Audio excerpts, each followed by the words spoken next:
भोजपुरी में बतियाए तो भोजपुरी लागी, जब कर्नाटक में बतियाए तो यांचलर सौख्य ना, मराठी में बोलूँगी तो कसं काय बरं आहे ना। अब आप देख रहे हैं एबी न्यूज़। आज इस समय हम पाखी हेगड़े के साथ हैं, जिनकी पहचान समाज सेवी ही नहीं एक अभिनेत्री के रूप में भी रही है।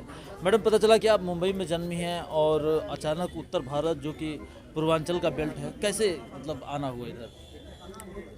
जैसे अभी थोड़ी देर पहले मैं कह रही थी कि मुंबई में हमारा जन्म हुआ है।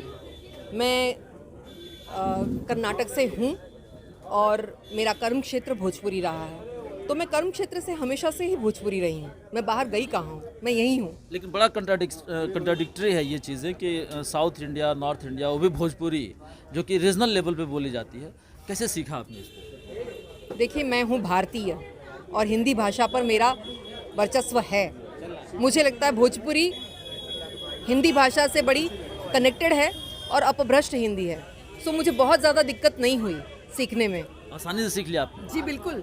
आई have flair for languages, so मैं इंग्लिश भी बहुत, इंग्लिश जैसे बोली जाती है उसी तरह से बोलती हूँ। जब भोजपुरी में बतियाए तो भोजपुरी लागी, जब कर्नाटक में बतियाए तो यांचलर सौख्य ना, मराठी में बोलूँगी तो कसं काय बरं आहे ना, यानी कि हर तरीके से। गुजराती में बात करूँगी तो केम छो तमे, सारा छो ने। ये एक्ट्रेस का मतलब एक बोलते हैं इनर टैलेंट है कि जो आप हमारे दर्शकों को दिखाई दे रहा है।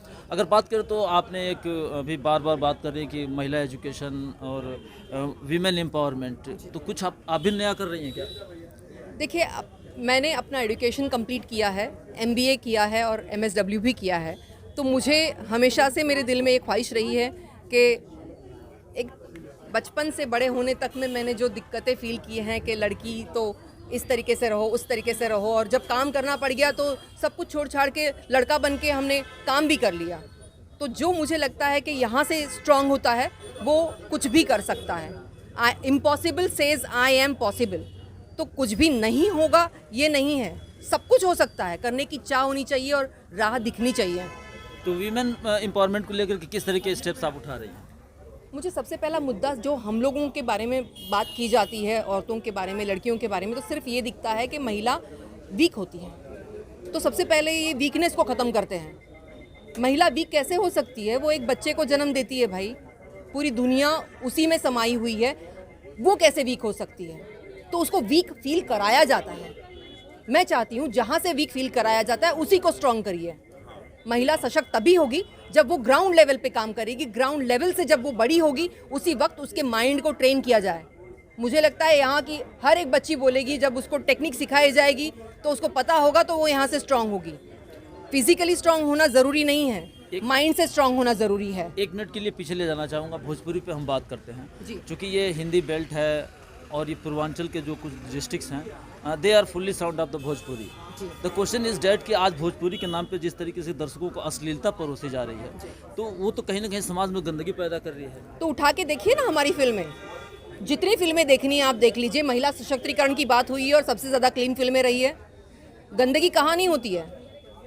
गंदगी हर जगह पे होती है। हिंदी इंडस्ट्री में है, साउथ इंडस्ट्री में है, लेकिन आप किस चीज़ का पार्ट बने हैं ये इम्पॉर्टेंट है।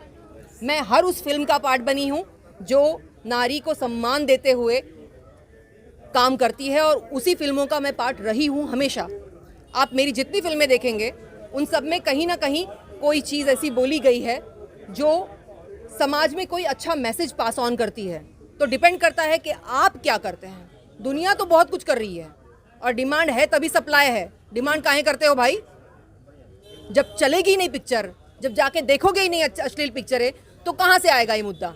जाके देख रहे हो ना, तभी आ रहा है ना मुद्दा ये। इसके लिए जो CBFC बनाई गई है, जो फिल्म इंडस्ट्री के बोर्ड गाइड करने के लिए, मॉनिटरिंग करने के लिए बनाई गई है, उसको तो आगे आना चाहिए। 100% आगे आना चाहिए। अब बोर्ड पर कौन है और वो क्यों ये डिसीजंस नहीं ले रहे हैं इसको देखिए। अगर हम बोर्ड पे रहेंगे तो हम तो नहीं आने देंगे ऐसी फिल्मों को। इस समय एक ट्रेंड ये भी चल रहा है कि जितने भी फिल्म सेक्टर से जुड़े हुए हीरो हीरोइन हैं वो कंटिन्यूअसली पॉलिटिक्स की तरफ कदम रख रहे हैं, जिसमें खुद सदर सांसद जो है कि इनका नाम आ सकता है। मुझे लगता है कि हर अभिनेता एक नेता भी है और हर एक नेता अभिनेता भी है, तभी वो स्टेज पर या मंच पर खड़ा रह के कुछ बोल पाता है। लोगों के सामने खड़ा रहना, उनको फेस करना और उनको जवाब देना ये इजी काम नहीं है। सो मुझे लगता है कि अगर एक कदम हर कोई अपनी दिशा से आगे बढ़ाना चाहता है, उसमें गलत क्या है? बहुत सही डिसीजन है वो, और कर रहे हैं समाज सेवा, तब भी कर रहे थे एक्टिंग के थ्रू, अब भी कर रहे हैं समाज सेवा लोगों को एक्चुअली उनके साथ में रूबरू होके, so that's a right move. हमारे चैनल के माध्यम से क्या कहना चाहेंगे हमारे दर्शकों? हम सिर्फ यही कहना चाहेंगे और सरकार से यही मांग करते हैं कि लड़कियों को सशक्तिकरण की जब हम बात करते हैं तो उनके प्रिलिमिनरी स्टेजेस में स्कूल लेवल पे उनके एजुकेशन सिस्टम में जैसे पीटी सब्जेक्ट है वैसे ही सेल्फ डिफेंस का सब्जेक्ट होना चाहिए, बस ये ही मांग है हमारी। आप देख रहे थे पाखी हेगड़े को, जिन्होंने बताया कि महिला सशक्तिकरण को लेकर के ही हम बेहतर कर सकते हैं। आप बने रहे, खबर देखने के बाद आपको कैसी लगी जरूर हमें सूचित करें। धन्यवाद।